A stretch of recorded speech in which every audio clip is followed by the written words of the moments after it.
Gangajaliya police સ્ટેશનમાં જુગાર ધારાની કલમ હેઠળ ગુનો નોંધી વધુ તપાસ હાથ ધરી હતી।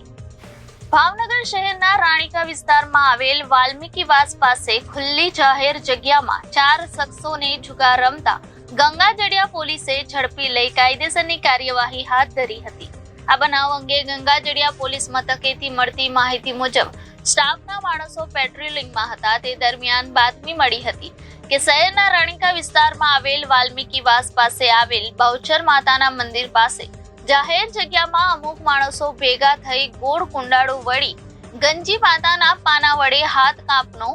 હાર જીતનો જુગાર રમે છે। જે જગ્યાએ પોલીસે જુગારની બાજીમાં મગ્ન બનેલા 4 શખ્સોને ઝડપી લીધા હતા, જેમાં જીતેન્દ્ર ઉર્ફે કાનો હિંમતભાઈ બારૈયા, ઉંમર વર્ષ 38, ગોવિંદ દામજીભાઈ ચૌહાણ, ઉંમર વર્ષ 35, પારસ ઉર્ફે જાડો વિનોદભાઈ ગોહેલ, ઉંમર વર્ષ 28 તથા રાજેશ ઉર્ફે દાદા રણછોડભાઈ ચૌહાણ, ઉંમર વર્ષ 50 રહે તમામ રાણીકા ભાવનગર વાળાઓ પાસેથી જુગારના પટમાં પડેલા રોકડા રૂપિયા 10,600 ના મુદ્દામાલ સાથે ઝડપી લઈ તમામ વિરુદ્ધ ગંગાજળિયા પોલીસ સ્ટેશનમાં જુગાર ધારાની કલમ હેઠળ ગુનો નોંધી વધુ તપાસ હાથ ધરી હતી।